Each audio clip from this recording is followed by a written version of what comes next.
Hello, hello. Magandang tanghali po sa lahat. Andito na naman ako ulit. Kahapon po ay tinalakay ko yung mga salita ng Panginoon na tumutukoy po sa mga magtatagumpay. Kaya po, andito na naman ako ulit upang dugtungan yung mga salita ng Panginoon. Yung sinabi ko kahapon, ang sinabi kasi ng Panginoon, sa may pandinig, ang lahat, sabi niya, ang lahat ay may pandinig, ay makinig sa sinasabi ng Espiritu sa mga iglesia. Ang may pandinig po, dapat dinggin natin. Lahat po tayo ay may pandinig at dapat po tayo ay makinig. Yun ang sabi ng Espiritu, hindi po sa aking sabi ha, kundi ito'y binabasa ko lang. Ito po'y pananalita ng Espiritu. At ang dapat po pakinggan ang Espiritu. At saan po ito sinasabi? Sa iglesia po. Sinabi niya dito, ibibigay ko sa magtatagumpay ang karapatang kumain ng bunga ng punong kahoy na nagbibigay buhay na nasa paraiso ng Diyos. Sa magtatagumpay po. Yun ang sabi. Sinabi niya, sinulat po ito sa iglesia. Ang sabi dito, ang lahat na may pandinig ay makinig sa sinasabi ng Espiritu sa mga iglesia. Tayo po lahat na mga tinawag mula sa sanlibutan at nasa kay Kristo, nakipag-isa sa Kanya, tayo po ay kabahagi ng katawan niya na iglesia. Hindi po isang relihiyon lang ang nag-aangkin niyan. Hindi po. Ang totoo po, tayong nakipag-isa sa kay Kristo ay kabahagi sa Kanyang katawan. Ito po yung katotohanan, mga kapatid. Kaya nga palagi tayong hinihikayat nga makipag-isa kay Kristo. Dahil siya po yung ulo sa Kanyang katawan at tayo ay mga kabahagi kung tayo ay nakipag-isa kay Kristo. Ito po yung sinasabi dito sa sinasabi ko kahapon na 144,000 lang ang natatakan. Ang sabi dito, pagkatapos nito may nakita naman akong 4 na anghel na nakatayo sa 4 na sulok ng daigdig. Pinipigil nila ang 4 na hangin upang huwag munang umihip sa lupa, sa dagat o alinmang punong kahoy. At nakita kong umakyat sa gawing silangan ang isa pang anghel. Taglay ang pantatak ng Diyos na buhay. Sumigaw siya sa 4 na anghel na binigyan ng Diyos ng kapangyarihan maminsala sa lupa at sa dagat. Huwag muna ninyong pinsalain ang lupa, ang dagat, ang mga punong kahoy, hanggat hindi na lalagyan ng tatak sa noo ang mga lingkod ng ating Diyos. Lagyan ng tatak sa noo. Kung ang Antichrist ay maglagay din ng tatak sa noo ng kanyang bilang sa kanyang pangalan na 666, ang Panginoon din nag-utos sa kanyang mga anghel na tatakan mo na ang mga lingkod ng Diyos, mga kapatid. Sabi niya, at sinabi sa akin, ang bilang ng mga tinatakan, 144,000. 144,000, saan po ito? Buhat sa 12 lipi ng Israel, mga kapatid. Sa lipi ng Israel ay 144,000 lang po yung natatakan sa noo.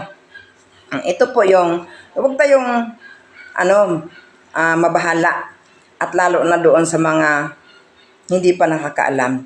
Pero alam ko nga nasa iba, alam na rin ito. Marami na rin nakakaalam nito. Basta po tunay ngang nagbabasa ng mga kasulatan at inuunawa po ang kasulatan. Ngayon, sa Israel, 144,000 lang. Pero dito, sa verse 9, sabi dito, pagkatapos nito nakita ko ang napakaraming tao. Mga kapatid, nakita ni Juan. Na di kayang bilangin ni Numan. Tingnan mo, napakarami. Ibig sabihin, hindi na po kayang bilangin dahil napakarami. Anong sabi? Sila'y mula sa bawat bansa, lahi, bayan, wika. Nga nakatayo sila sa harap ng trono ng kordero, hindi na po to sila mga Hudiyo lang o mga Israelita, kundi nagmula na po sa bawat bansa, lahi, bayan at wika. Mga kapatid, siguro inaasam-asam natin ito. Ito po yun ang nandirito po tayo. 100% po. Kung tayo po ay nakipag-isa kay Kristo, andito po tayo sa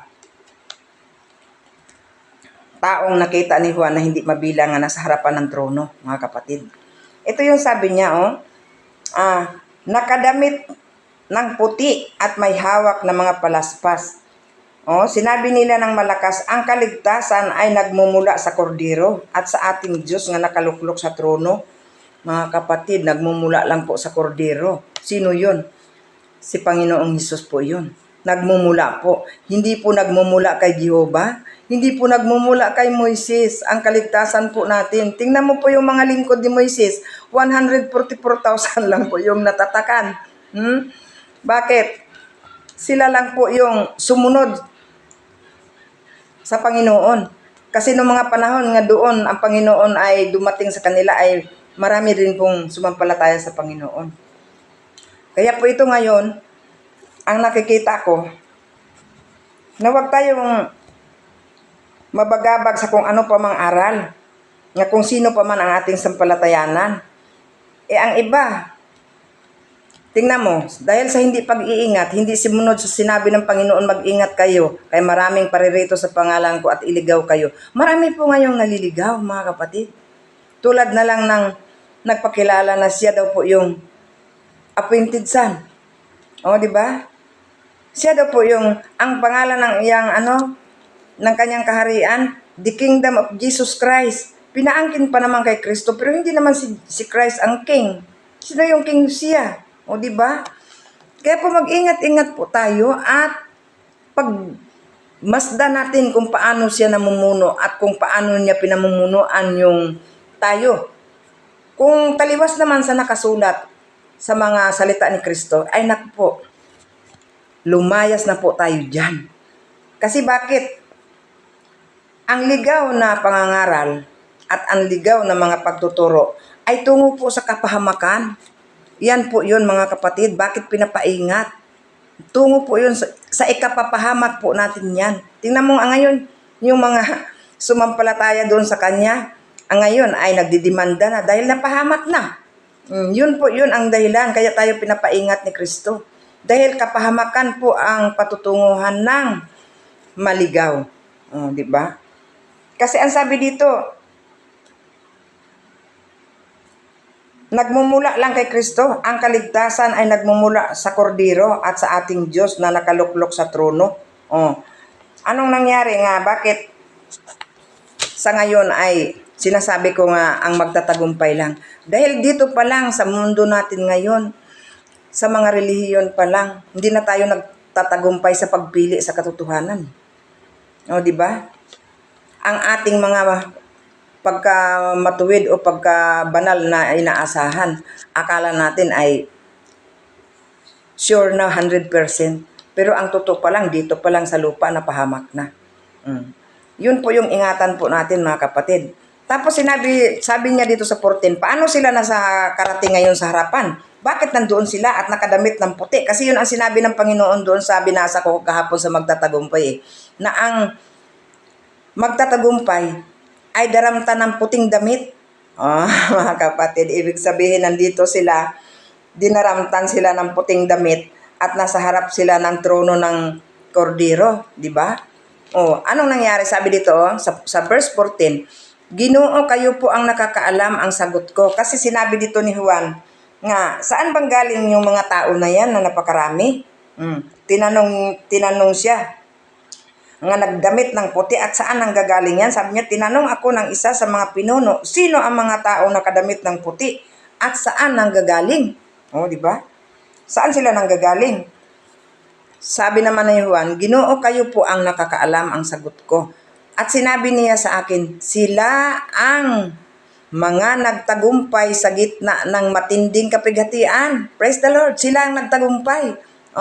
Nakabiste sila, kaya sinabi doon kahapon ang sinong magtatagumpay ay daramtan ng damit na puti. Kaya nakadamit po sila ng puti at nasa harapan sila ng trono. Bakit? Nagtagumpay na po sila, ang sinabi dito sa pangitain po ni Juan. Ito po yun ang mga magtatagumpay o nagtagumpay na. At sinabi niya sila ang nagtatagumpay sa gitna ng matinding kapighatian. Pero ito pong mangyayari, sa pagdating pa to ng kapighatian na matindi, ano po yung tinatawag kapighatian na matindi? Pag sa English po to sa King James Version, Great Tribulation. Oo. Nagtagumpay sila doon sa Great Tribulation. Ano yung Great Tribulation na binabanggit dito? Ito yung sinasabi ng mga mangangaral ngayon na kapighatian ng pag-upo ng Antikristo. Pagkatapos, sabi nila, nirapture na daw ang mga hinirang. Wala na daw po dito. Iyan po, yan, mag-ingat din tayo. Maling aral din po yan. Kasi tinan mo, sinabi dito, ang sabi nila, at sinabi niya sa akin, sila ang nagtatagumpay sa gitna ng matinding kapighatian. Ibig sabihin, dumaranas ang mga hinirang ng Diyos doon sa matinding kapighatian na yung pag-upo ng Antichrist. Bakit? Isa po yung malaking persecution at isang pagsubok. Doon masusubok ngayon ang lahat ng relihiyon na tumatayo ngayon na nagpakilala nga sila ay nasa totoo at tunay. Diyan po malalaman, diyan masusubok, pagsubok po ito. Oo, nakahula na po ito sa aklat ni Daniel. Diyan masubok. Dumanas po, tingnan mo. Kung wala nandito sila, kung nirapture na, bakit pa sinabi dito ni Juan na kayo po ang nakakaalam? Kasi marami nga ang tao nga nakatayo nga nagdamit ng puti sa harapan ng trono. Kaya tinanong siya ng doon yung matatanda. At sinabi niya sa akin, sila ang nagtagumpay sa gitna ng kapighatian. Nilinis nila at pinaputi ng dugo ang kanilang mga damit. Praise the Lord. Nagtagumpay po sa kapighatian. Iyan po ang sinasabi ko na 100% kaya tayong magtagumpay sa kapighatian. Baka naman matulad kay Esau na pinagpalit niya ang kanyang pagkapanganay ng pagkain kay Jacob. Diba? Kaya ang nangyari, hindi talaga niya naangkin yung blessing sa pagkapanganay. Baka naman pagdating ng araw na to ay ipagpalit natin ng pagkain doon sa 666. Bakit? Pag hindi po tayo nagpamarka, sabi dito, hindi po tayo makabili ng kahit ano. Kahit ng pagkain. Kaya ayon sa hula dito, sa chapter 13, verse 7 and 8, lahat po, matanda at bata, nagpamarka po ng 666. At ang mga hinirang ng Diyos, ang sabi pa doon, ay ipinailalim pa. Kaya masasabi ko nga nandito pa yung mga hinirang, kaya tinan mo yung sabi dito, sino ang mga katulad sa halimaw? Sino ang makakalaban sa kanya? Sabi nila, pinahiluntulutan magyabang ang halimaw, manlait sa Diyos at maghari sa loob ng 42 buwan. Nilait niya ang Diyos. Ang pangalan ng Diyos, nilait niya. Tapos, pinahintulutan din siyang salakayin at gapiin ang mga hinirang ng Diyos. Purihin ang Panginoon, mga kapatid. Ito po, bakit po ito sinasabi at binabasa sa inyong harapan? Hindi ko po ito salita. Salita ito dito sa Bible. Pinahintulutan din siyang salakayin at gapiin ang mga hinirang ng Diyos at binigyan siya ng karapatang mamahala sa bawat lahi, lipi, wika at bansa. Sasamba sa kanya ang lahat na nabubuhay sa ibabaw ng lupa. Maliban sa mga taong ang pangalan ay nasusulat sa aklat ng buhay. Magmula pa ng likhain ang sanlibutan. Ang aklat na ito, iniingatan ng korderong pinatay. Praise the Lord, mga kapatid. Pangalan ba ninyo ay nasulat na sa aklat ng buhay? Magsuri po tayo ng mabuti. Anong sabi dito? Pinahintulutan siyang salakayin at gapiin ang mga hinirang ng Diyos. Anong ibig sabihin? Di nandirito pa tayo sa oras na yon ng pag-upo ng Antichrist. Ito yung halimaw na to nga nakahula dito. Nandito pa tayo, hindi pa po tayo ni rapture. Kaya wag po kayong magmadali. Ito talaga yung mga pinuno. Tama talaga yung hula ni Propeta Isaias. Anong sabi ni Propeta Isaias? 9:16. Ang inyong mga pinuno ay siyang nagligaw sa inyo. Tingnan mo. At siyang nagpapahamak sa inyo. Grabe, mapapahamak talaga ang sabi. Pag naligaw ka, anong mangyari? Mapahamak. Great Tribulation, sabi pa nila, ay nirapture na daw. Wala na daw tayo para hindi na tayo dumanas. Napakabanal mo naman na hindi ka dadanas. Ayan po yung pagsubok sa iyong kabanalan. Contested ba? Diyan po tayo makikita, contested. Ang sabi dito, tingnan mo, Napakarami. Tingnan mo. Sasamba sa kanya ang lahat na nabubuhay sa ibabaw ng lupa, maliban sa mga tao ang pangalan ay nakasulat sa aklat ng buhay mula pa ng likhain ng sanlibutan. At ang aklat na ito, iniingatan ng kordero. Yung mga sumasamba po sa kordero. At siya lang po yung pinanaligan. At siya lang po yung kinikilala na Diyos. Mga kapatid, ingat-ingat tayo. Baka wala ang pangalan nyo sa aklat ng buhay ng kordero. Dahil hindi naman ang kordero, hindi naman si Panginoong Hesus ang talagang kinilala nyo na Diyos nga nagkatawang tao. At mayroon pa kayong ibang Diyos na sinasamba. Kasi sinabi ni Apostol Pablo yan sa 2 Corinthians. Sabi niya, nag-alala ako sa inyo. Baka sabi niya, madaya ang inyong mga isip. Kasi may tinatanggap nyo ang mga pumapasok sa inyo, nagdadala ng ibang Hesus. Hesus din ang dala. Pero sabi ni Apostol Pablo, baka madaya kayo dahil ang dala ibang Hesus. Di ba? Totoo nga po yun. Na-encounter ko yan ngayon sa lahat ng mga mamahayag.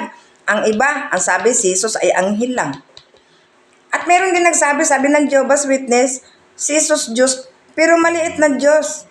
Mighty lang, hindi almighty. Diyos ko po naman, saan mo naman po yun nabasa? Di ba? Saan ang gagaling ang paggaligaw ng mga tao? Sa mga pinuno po, sa mga huwad ng mga guro, sabi dito sa Biblia. Kaya, doble ingat po tayo. Hindi po ako nagsasabi niya ng Panginoong Hesukristo paulit-ulit ngayon sinabi mula sa Mateo, Lucas, lalo na sa hula ni Jeremiah. Sino ang nagliligaw sa atin? Sabi pa dito sa Jeremiah, Diyos ko, pag binasa nyo yun ng mabuti ang hula ni Jeremiah, malalaman nyo kung sino ngayon nagliligaw sa atin. Kaya po ingat-ingat po tayo ng dubli. Nandito pa tayo po sa lupa sa Great Tribulation. Kasi diyan tayo masubok. Diyan susubukin. Diyan aalisin ng Panginoon ang lahat nating kinahumalingan na hindi natin kayang iwanan ngayon. Di ba sinabi ng Panginoon, sumunod kayo sa akin. Sabi niya, kung sinong sumunod sa akin, gustong sumunod, ay pasanin niya ang kanyang sariling cross at sumunod sa akin. At lahat ay, yung mga tinatangkilik niya, ay iwanan niya. Yung mga tinatangkilik natin, higit sa lahat, yung buhay na marangya, yung pera, yung mga taong walang katigil-tigil araw-gabi, mas mahaba pa ang gabi, ang oras nila sa pagninegosyo. Walang oras sa Panginoon. Tinatangkilik po yan. Di ba? Ang hirap po. Ang hirap po sumunod sa Panginoon. Kaya po, diyan po tayo pinahintulot ng Panginoon. Nga sinabi niya dito nga, pinahintulutan din siyang salakayin at gapiin ang mga hinirang ng Diyos. At bibigyan siya ng karapatan mamahala sa bawat lahi, lipi at wika at bansa. Tingnan mo. At sasamba sa kanya ang lahat ng nabubuhay sa ibabaw ng lupa. Maliban lang sa mga taong ang pangalan ay nakasulat sa aklat ng buhay. Diyan lang po tayo makakatiyak mga kapatid. Kung ang ating pangalan nakasulat ng buhay, hindi talaga tayo mamarkahan yan. Kaya hindi po ako takot. Kaya nga, pinagdasal ko na sana Lord, ay dumating na yan. Para gusto ko kasing masaksihan pa, ma-witnessan ko pa yung mga anak ko, mga apo ko, mga kamag-anak ko, pati yung mga tao, kung anong gagawin nila. Dahil yun nga, maraming nagsasabi na wala na daw tayo dito sa Great Tribulation. Kaya sabi ko, sige, pag nandoon ka na, nirapture ka na, text mo na lang ako. Text mo na lang ako kung nandoon ka na, nirapture ka na. Diyos ko, katakot-takot mga kapatid na mangyayari sa mundo. Tapos ngayon, ang pinaghahandaan natin, sinasabi natin ay mairarapture na tayo bago pa ang Great Tribulation. Mga kapatid, pag namahayag kayo niyan, bigyan nyo ako ng isang verses man lang. Magbigay po kayo sa pamamahayag nyo na before Great Tribulation ay nirapture na tayo. Yung binabasa nyo sa 1 Thessalonians chapter 4 verse 16 to 17, andyan na yung Panginoon sa alapaan. Andyan na po. Ibig sabihin, ang Great Tribulation tapos na. Dahil bago dumating ang Panginoon, matatapos muna ang kapighatian. Sabi sa Matthew chapter 24, verse 29 to 36 mga kapatid, basahin yung maigi yan. Inig katapos ng kapighatiang ito, magpapakita na ang tanda ng anak ng tao sa langit. Ang araw di na maliwanag, magdidilim na. Ang buwan, mga laglag. Yan po yung mga tanda. O, di ba? Kailan mangyari? Pagkatapos nung kapighatian na sobra. Ito yung Great Tribulation nga tinitingnan natin. Nga sinasabi nyo, wala na tayo dyan. Kaya nagkamali po kayo. Andito pa po, sinabi pa nga sa Matthew chapter 24 verse 21 na ang mga araw na yon ng kapighatian, kung hindi paikliin ng Diyos, wala nang maliligtas. Kaya lang dahil sa mga hinirang nga nandito pa mga kapatid, ay paiikliin niya po. Kaya po ingat-ingat po tayo sa ating mga pangangaral ngayon. Dahil yan nga sabi sa Proverbs chapter 18 verse 25 at 21, sa dila nakasalalay ang buhay at kamatayan. Kung mali yung pangangaral nyo, nakakamatay po yan. Isang lason yan, mga kapatid. Oh. Ang katotohanan ang magbibigay buhay. Yun, ayon ang ingatan natin. Kaya dubli-dubli magmula sa Mateo hanggang sa 1 John. Sobrang pahiwatig dyan babala ng Panginoon. Sa mga bulaang propeta, huwad na mga ngaral, sabi ni Pedro sa chapter 5, si Judas sa chapter 1 verse 19, sa Second John, sa First John, sinabi din yan. Diyos ko, ang daming ang lilitaw. Bakit hindi naman po kayo nag-iingat? Kawawa naman tayo sa mga manliligaw na to. Ang akala natin na sa Diyos na tayo, pero ang totoo pala ay naligaw ng daan. Alam naman natin yung naligaw. Kahit pa ikaw ay pumunta sa ibang lugar at kung hindi mo alam naligaw ka, paano ka makarating? Hindi po tayo makarating mga kapatid. Kaya dubli ingat po tayo. Ito po yung aking hambin na bakit ito ang aking isipan ngayon, napilitan ako dahil sa mga lahat na pinapakinggan ko mga kapatid na nagbablog, nagla-live, Diyos ko, sa mga YouTube. Pinapanood ko po yan mga kapatid. At salamat sa Diyos na naintindihan ko po yung mga pinapaliwanag ng iba. Mayroon tama, mayroon hindi. Diyos ko. Kaya, dahil kasi, sinasabing mag-rapture, dapat pinuwent nila kung kailan mangyari yun. Bakit nandito pa sa pahayag nga dumaan sila, nagtagumpay sila doon sa matinding kapighatian, mga kapatid? Sa verse 13 nga, pinahintulutan pa ng Panginoon, nagapiin niya at salakayin ang mga hinirang. Kasi iyan nga ang pagsubok Susubukin ka kung hanggang kamatayan ba ay kaya mong panindigan ang pananampalataya mo sa Panginoong Diyos. Kasi yung panahon na yan pong paglilitis ni Satanas upang tayo habulin na mapasa kanyang mga kamay. Di ba? Ngayon, pinahintulutan ng Diyos yan para makita kung talaga nga tapat tayo sa Kanya hanggang kamatayan yan. Kaya kung ipahintulot ng Diyos na mabihag ka at patayin, magpuri ka sa Panginoon dahil isang kaluwalhatian mo na yan. Tapos na ang laban pag pinatay ka. Basta wag ka lang tumanggap ng marka niya, nagtagumpay ka. Yun yung nakita ni Juan na napakaraming tao, sabi niya dito, kung saan sila galing.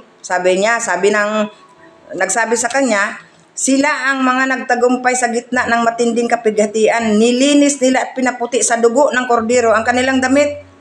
Kamusta na ngayon ang hindi naniniwala sa kordero, sa Panginoong Hesus? Paano nila gamitin ang dugo ng kordero nga maglinis sa kanilang mga kasalanan? Di ba? Nilinis nila at pinaputi ng dugo ng kordero ang kanilang mga damit. Yung damit natin, yung ating pagkatao na nadudumihan, nagkakasala, kahit sa pananalita, kahit sa pag-iisip, ang mga ambisyon, paano mo yan mapagtagumpayan? Paano mo yan makaharap ka kung hindi ka makagamit ng dugo ng kordero? Paano mo gamitin kung hindi ka nanampalataya sa Kanya? Kay mali, ligaw nga yung pananampalataya mo. Di ba?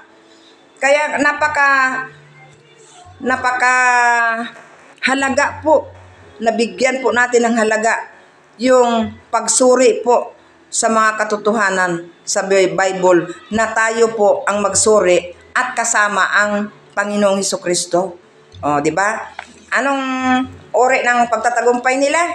Nga dinamitan sila ng puti dahil nilinis nila at pinaputi ng dugo ng kordero ang kanilang damit. Kaya matagumpay sila. Praise the Lord. Kasi sinasabi nga wala ngang perpektong tao. Tayo lahat nagkakasala, di ba? Yun ang sabi. Pero dito sa mayroong binigyan ng karapatan ng Panginoon nga gamitin ang kanyang dugo sa kanyang katubusan, yung sumampalataya at nanalig sa dugo, ay nililinis po ang lahat ng kasalanan. Oh, di ba? Yun po ang sabi. Oh. Ngayon, sinabi dito, mayroon pa isang pagtatagumpay nga nakita ko sa Biblia, sabi niya. Magpasalamat tayo sa Diyos sapagkat tayo binigyan niya ng tagumpay sa pamamagitan ng Panginoong Hesukristo. O, tingnan mo, sa Panginoong Hesukristo lang ang pagtatagumpay natin. Binigyan tayo ng tagumpay sa pamamagitan ng Panginoong Hesukristo. Sinong nagbibigay? Ang Diyos. Ang Diyos na ang nagbibigay sa atin ng tagumpay. Pero sa kanino natin makamit yun? Sa Panginoong Hesukristo. Oh, sabi niya dito sa 2 Corinthians chapter 2 verse 14. Ngunit salamat sa Diyos at lagi niya kaming isinama sa parada ng tagumpay ni Kristo dahil sa aming pakikipag-isa sa Kanya.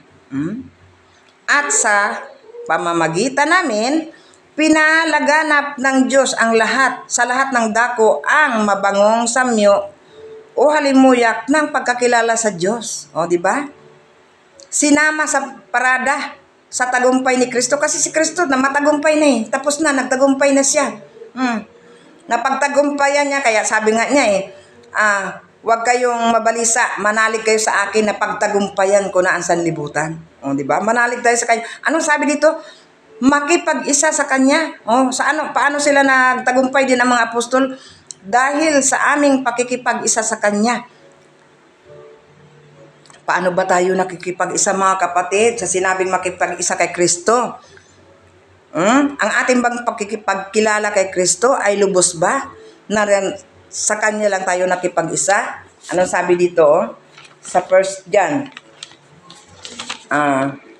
Sinabi niya, ito ang aming narinig sa Kanyang mga anak. Ipinahayag naman namin sa inyo. Ang Diyos ay ilaw at walang anumang kadiliman sa Kanya. Kung sinasabi nating tayo'y may pakikiisa sa Kanya, ngunit namumuhay naman tayo sa kadiliman, nagsisinungaling po tayo.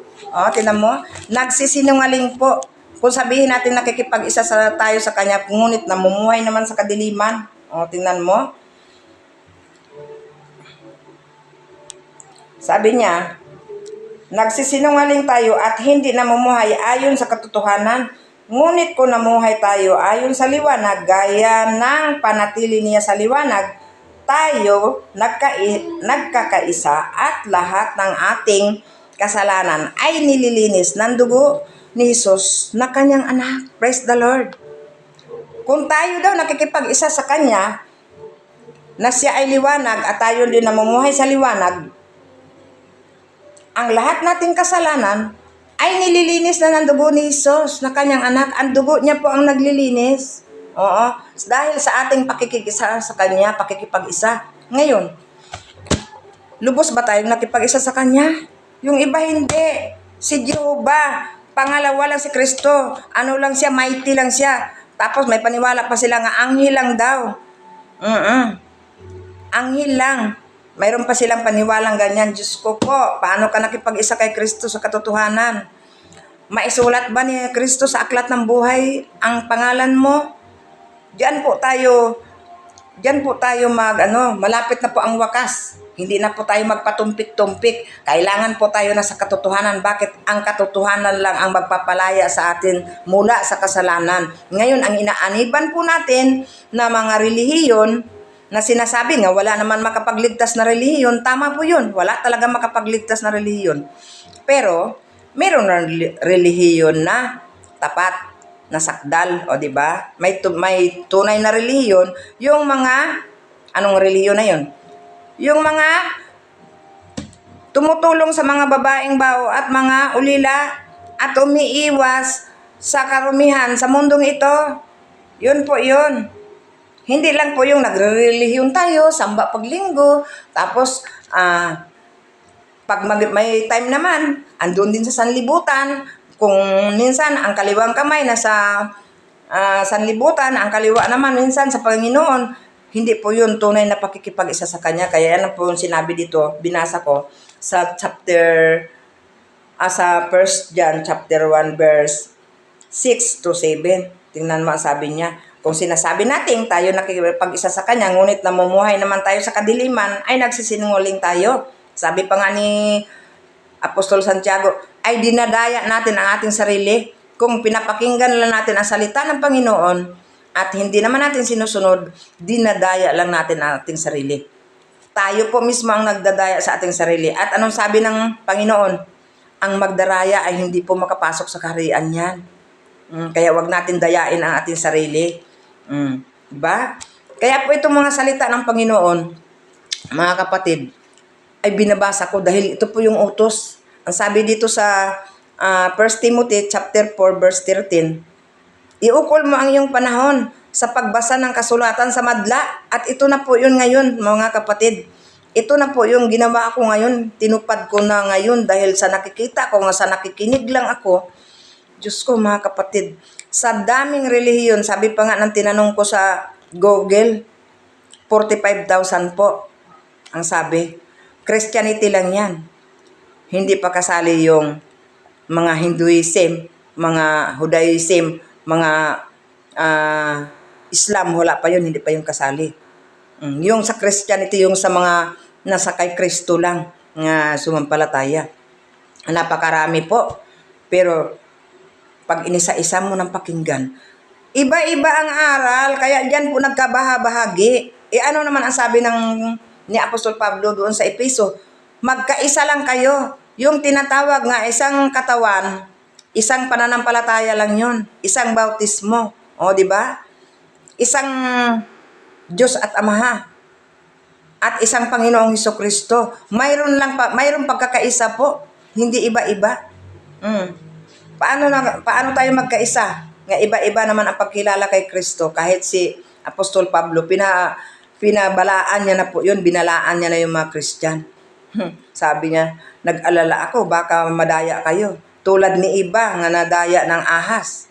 At madaya din kayo ng mga dumadating sa inyo na maluwag niyong tinatanggap, na may dalang ibang Hesus. Diyos ko, ang dami ngayon, paiba-iba ang pagkakilala nila kay Hesus. Sabi pa nga ngayon, may narinig ako, dumating na daw ang Panginoong Hesus doon sa China, sa katawang babae. Oh my goodness. Nako, isang malaking kasinungalingan at isang malaking pagkaligaw po yan. Hindi po mangyari yan. Ang sabi ng Panginoon, ang sabi ng Biblia, darating ako sa alapaap at makita ng lahat ng mata, pati pa yung nagdughang sa kanya. Hindi po siya darating doon sa isang lugar sa China, mga kapatid, o saan man sulok. Sinabi na nga niya, pinahiwatig na nga niyan eh. Sinabi niya na nga, tingnan nyo, binabalaan ko na kayo, pinagpiunahan ko na kayo, na maraming lilitaw na magsasabi ako ang Kristo at ililigaw ang marami. O, di ba? Diyos ko kayo, mga kapatid, sobrang ingat. Bakit ba naliligaw? Tingnan mo na lang yung nangyari ngayon sa Davao, sa Kingdom of Jesus. Yung sa kay Jirens, yung sa Surigao. Ilan na sila sa Surigao ang mayroon mga founder doon. Si Ruben Icleo at saka yung naman yung nagpakamisaya.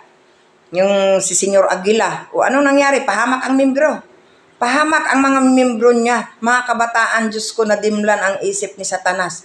Kasi ngayon, ang karumaldumal na espiritu na lumabas sa baba ng mga propeta na yun, nga sinalakita ni Juan, yun yung pumupunta doon sa mga hari. Sino yung mga hari na yun? Hari po yun ng relihiyon.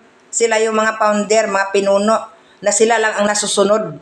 Wala kang karapatan magreklamo kahit masama na ang ginagawa sa'yo. Diba?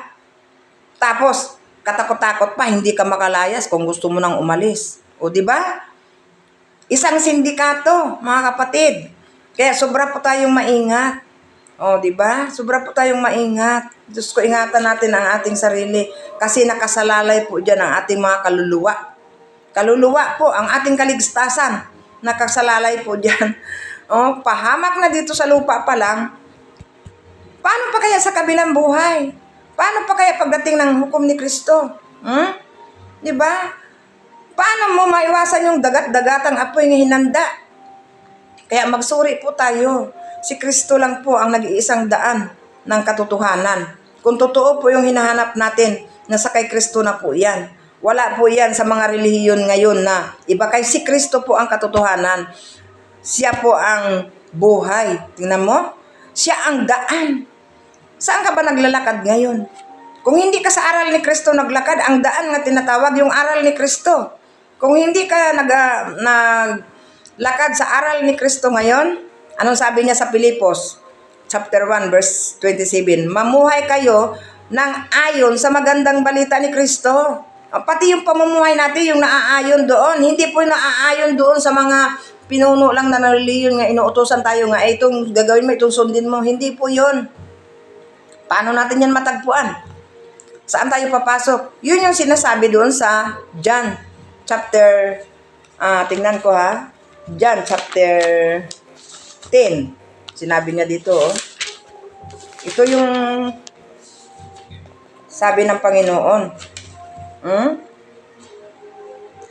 Ako nga ang pintuan.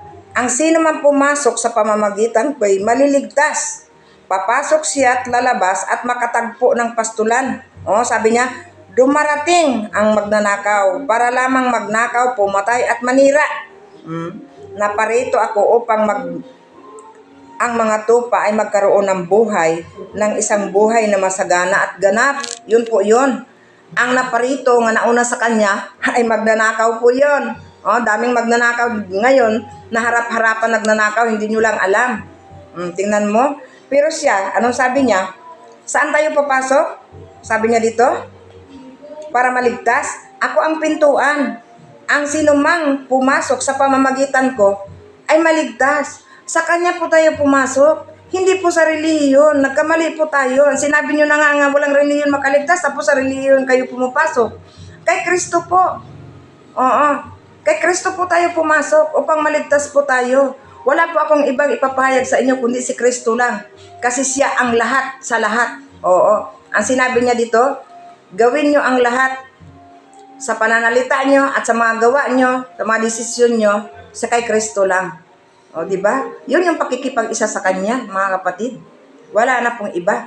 Kaya ganyan po ang pakikipag-isa ko kay Kristo. Sa kay Kristo ako pumapasok, hindi po sa relihiyon.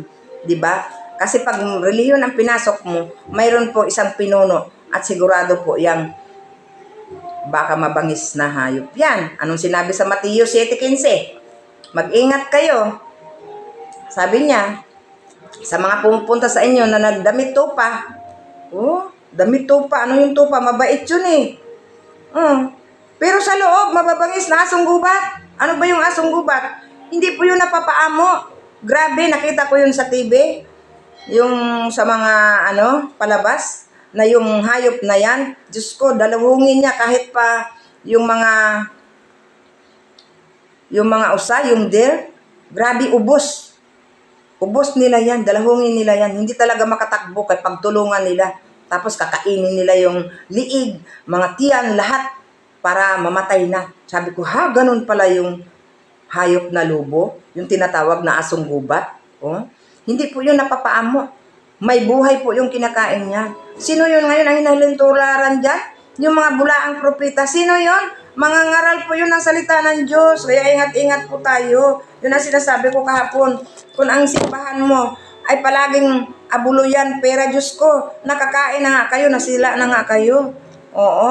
Yan po, kasi sabi ng Apostol Pablo sa 2 Corinthians chapter 2 verse 17, hindi kami katulad nila. Sino yung nila? Mayroon iba na kinakalakal ang salita ng Diyos. Diyos ko, sino ba nangangalakal ngayon ng salita ng Diyos? Ang dami-dami kaya. Yung mga nag-iikot, nagdala ng mga libro, tapos kunwari pinapamigay, pero ang totoo niyan, sila nagbabayad yan sa book room nila. Kung ilan po yung may pamigay nila, yun din yung pong babayaran nila sa bukron nila. Kaya paano sila, nalamon na sila po sila ng mababangis na asong gubat. Pero alam mo, hindi pa rin nila naunawaan yan sa haba na ng panahon ng kanilang pagtitiis doon, hindi nila naunawaan. Kaya sabi pa nga sa Usyas, pumuti na lang ang kanilang buhok, hindi nila alam na sila ay kinakain.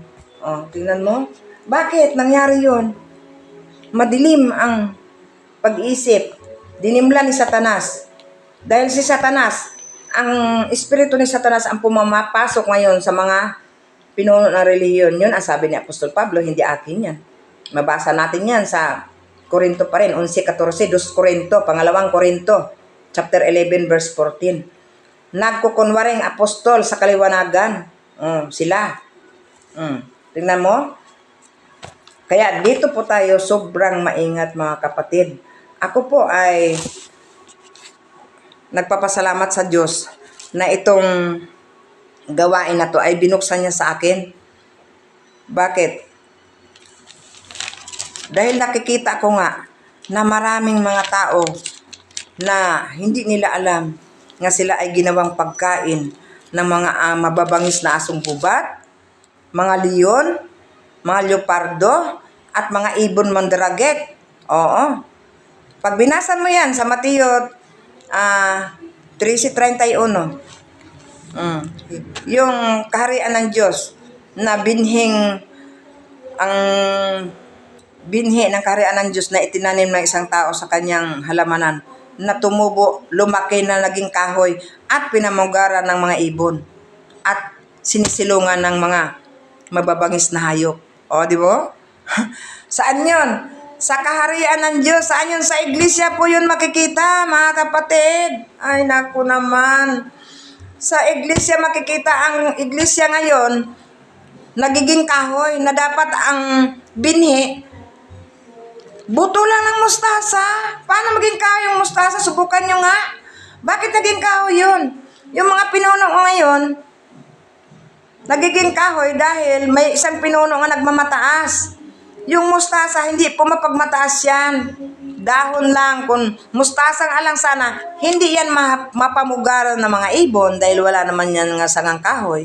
Anong nangyari nga naging kahoy? Yan po yun, yung mga hula na yan sa Jeremias, sa Isaias, hanggang sa Usyas, di ba? Sa Mikyas 3:11, sabi niya, ang mga pare, nangangaral dahil sa salapi. Ang mga saserdote, ganun din, dahil sa suhol. Lahat yun.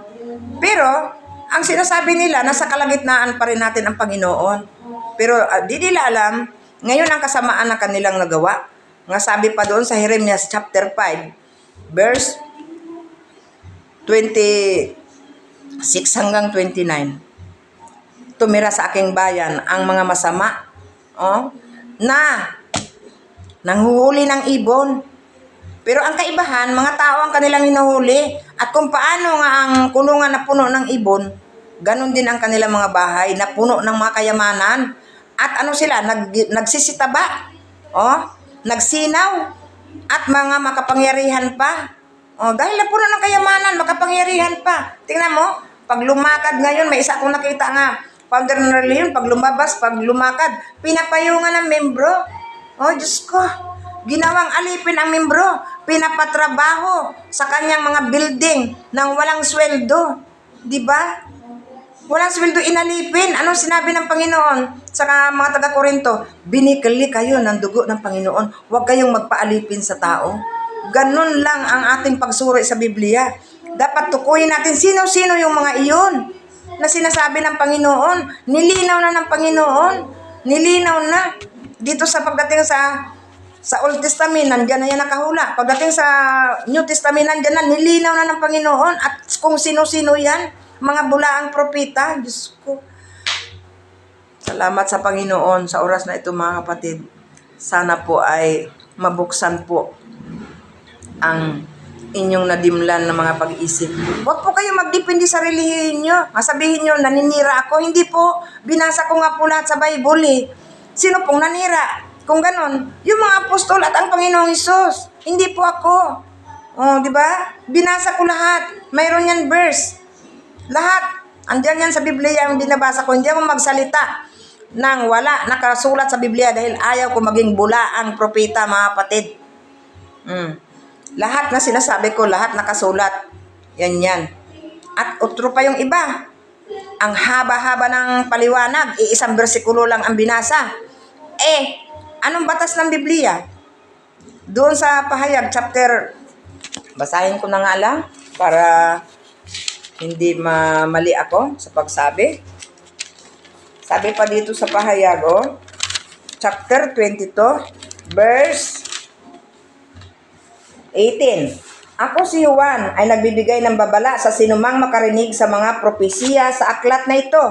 Ang sinumang magdaragdag sa nilalaman ng aklat na ito, daragdagan ng Diyos ang parusa. Idaragdag sa kanya ang mga salot na nakasulat dito. Tingnan mo, di ba anong nangyari ngayon? Puro salot sa atin. Meron ba ngayon tagbagyog tagbaha sa buwan na ito? Tumanda na ako ngayon, mga kapatid. Hindi pa ako nakakita ngayon pa lang siging baha sa Davao. Di ba? Siging bagyo. O ang dami nang namatay. Tingnan mo. Bakit? Idinaragdag ng Diyos ang salot na sinasabi niya dito, ang nakasaad sa kasulatan. Sinong dahilan? Yung mga mamamahayag na nagdaragdag ng salita ng Diyos. Dagdag ng dagdag. O hindi sumusunod sa batas ng Biblia. Hindi alam kung anong batas. O anong sabi dito? Ang sinuman mag-alis ng anuman sa mga propesiyang naririto ay aalisan naman ng Diyos ng karapatan sa bunga ng punong kahoy na nagbibigay buhay at sa banal na lungsod na binabanggit dito. Pati sa banal na lungsod, aalisan ng karapatan. Hindi makapasok. Ay, kawawa. Yun ang sinasabi niya doon sa Mateo 7:21.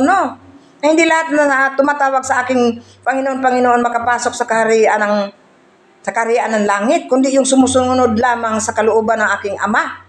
At pagdating ng araw na yon, sabi pa dito, pagdating ng araw, marami pang magsabi, Panginoon, ay nagpalayas po kami ng demonyo sa pangalan mo, di ba? Sabi nila, mag-claim pa po sila, mga kapatid. Anong sabi dito? Basahin ko kasi ayaw ko po yung lalabas na natitwist ko yung salita. Ang sabi dito, sa Mateo 7:22. Sa araw ng paghuhukom, marami ang magsasabi sa akin, Panginoon, hindi po ba kami ay nagpapayag ng mensahe mula sa Diyos, nagpapalayas ng mga demonyo, at gumawa ng mga himala sa iyong pangalan? Ngunit sabihin ko sa kanila sa verse 23, hindi ko kayo nakilala, lumayo kayo sa akin, kayong mga gumagawa ng kasamaan. Alin ang kasamaan ginagawa nila? Unang-una, lumabag sila sa batas ng Diyos na huwag dumagdag. Ang dami nilang dagdag na kwento pa. Oo, nakikita ko yan, mga kapatid. Oo, sa mga sisiip, ang mahilig dyan sa kwento. Nagtatalumpati. Sabi pa sa Roma, magagaling magtalumpati at nadadaya ang mga puso ng mga mahihina. Dinadaan nila sa talumpati, pinamatamis nila yung salita ng Diyos. Ang salita ng Diyos, sinabi doon sa kay Jeremias sa chapter 26 verse 2, ipangaral mo yung salita ko, ipahayag mo yung salita ko, huwag kang dumagdag. Di ba? Salitain mo ng buong buo. Buong buo. Huwag mong gandahin, huwag mong pagandahin.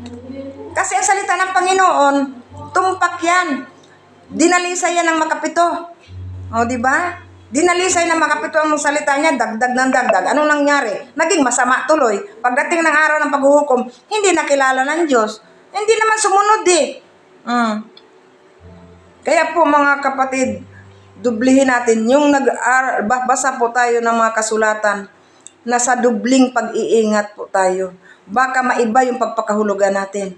At baka dumagdag po tayo. Yun ang nakuha ko dito, mga kapatid, na salamat po sa Panginoon sa kanyang gabay, sa iyang espiritu, na sana ito po ay magbubukas sa mga isipan ng mga ngaral ngayon, mga kabataan, mga binata, mga dalaga, mga matanda.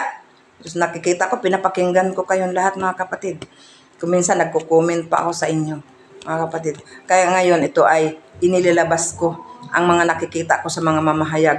Nga, grabe, nagkikwento pa. Salita ng Diyos, dinagdagan ng kwento. Bawal po yun. Basahin niyo ang 1 Timothy chapter 1 verse 3. Pinagbabawal ni Apostol Pablo yung kwento, yung mga alamat, pinagbabawal ni Apostol Pablo yan. Tingnan mo, marami daw ang gustong maging guro sa kautusan. Gayong hindi niya na uunawaan ang kanyang mga sinasabi. Oh my goodness, hindi na unawaan. Tapos maraming gustong maging guro sa kautusan ng Diyos. O, di ba? Pero siya, hindi lubos ng kaunawa. Kaya maawa kayo sa sarili nyo mismo. Ang sinabi ni Apostol Pablo kay Timoteo, mag-ingat ka sa iyong kilos at pagtuturo upang mailigtas mo ang iyong sarili at mga nakikinig. Tingnan mo, pag hindi ka nag-ingat sa sinasabi mo, ikaw rin hindi maliligtas. Kasi parurusahan ka ng Diyos dahil sa ginawa mo. Niligaw mo at dinaya mo ang aking bayan, sabi ng Diyos. Di ba? Kaya po, ingat-ingat po yung mga nangangaral ngayon nga, mga will-known. Tuwang-tuwa dahil ang daming members. Pero ang totoo pala, ang sabi ng Panginoon, pumasok kayo sa makipot nga pintuan. Dahil sa malawak nga daan, marami ang nakakasumpong. At sa makipot nga pintuan, kakaunti lang ang dumadaan doon patungo sa buhay. Kakaunti lang mga kapatid. Huwag kayong magmalaki na sa maraming yung membro. Mga kapatid, huwag kayong magmalaki. Kaya pag niligaw nyo lang sila, kayo ang kawawa ang taga pagturo at mga ngaral. Di ba? Aalisin ang inyong bahagi sa punong kahoy ng buhay at sa banal na lungsod. Ang inaasam mong banal na lungsod na kaharian ng Diyos, hindi ka tuloy makapasok doon. Bakit? Binawasan mo ngayon. Marami ngayong mga ngaral na sabi nila, full gospel daw sila. Pero yung gospel ng Panginoong Hesus, hindi naman naaaral lahat, kundi yung kanilang kwento. Di ba? Hindi naunawaan yung full gospel niyan sinasabi. Kaya, sa totoo lang, nalulungkot ako. Kaya, ito na ngayon, lumitaw ako dito sa media na to. At naway pagpalain tayo ng Panginoon at buktusan ng lubos ang ating pag-iisip. At ating makita ang kahalagahan ni Kristo. Wala nang iba. Kung kaligtasan ang hanap natin, si Kristo ang tagapagligtas. Hindi si Jehovah, hindi si Shalom, hindi si El Shaddai. Nagkamali kayo pag ganyan ang inyong pag-asa. Diba? Hindi, wala. Walay appointed son. Walang mabasa sa Biblia nga may appointed son. Diba? Kung ganon kayo ka sinop sa paghanap sa Biblia, hindi po kayo maligaw mga kapatid. Hindi kayo pumasok sa relihiyon, kundi pumasok kayo kay Kristo, tunay nga, nakamit nyo na ang kaligtasan. Purihin ang Panginoon, salamat. Ito yung inyong lingkod, Sining Almado Aguilar. Nakikita nyo sa ko. Salamat po.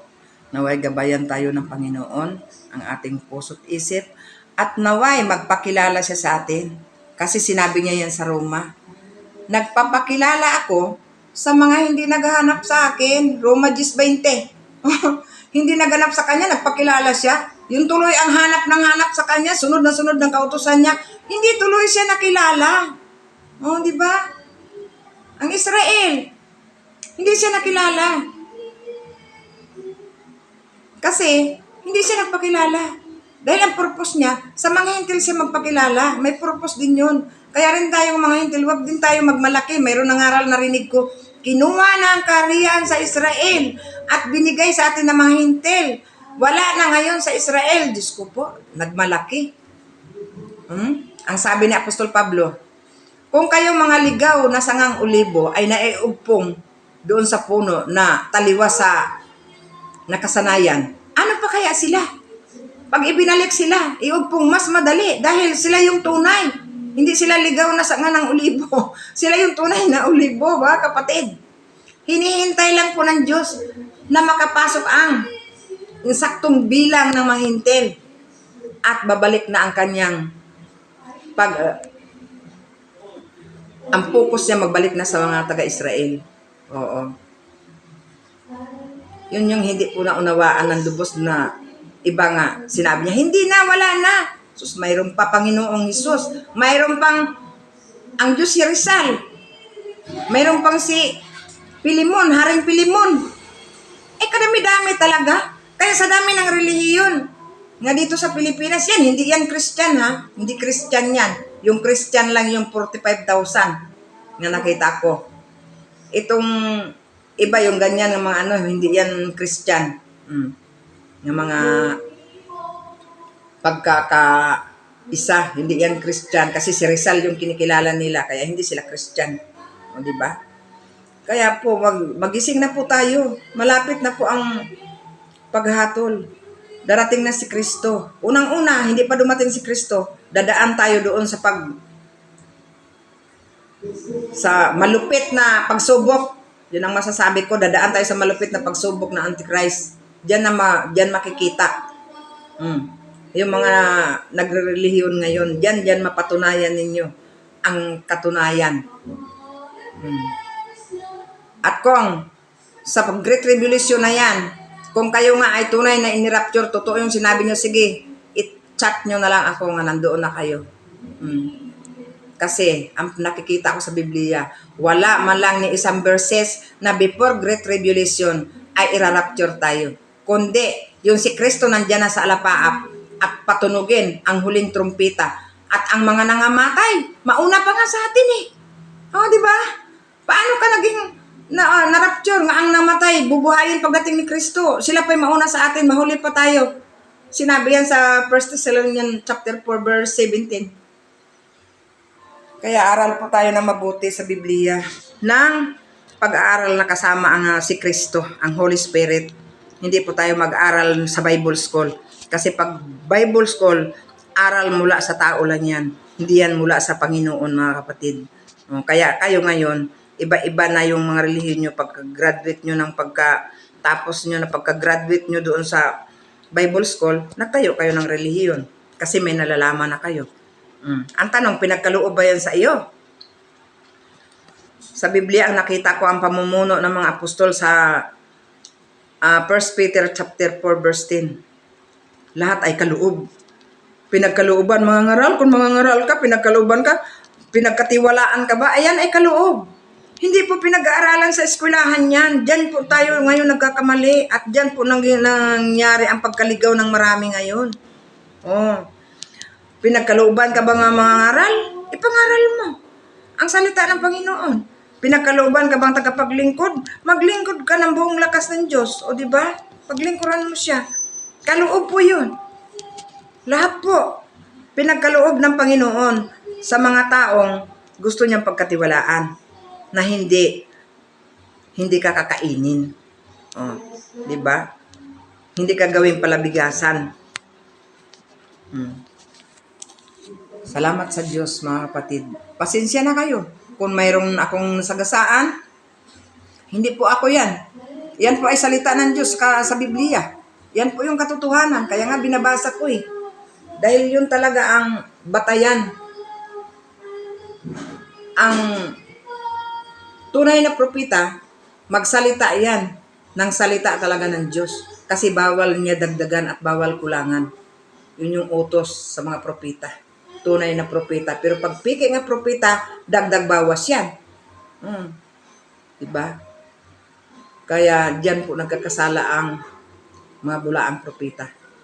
Salamat sa Diyos ulit. Amen.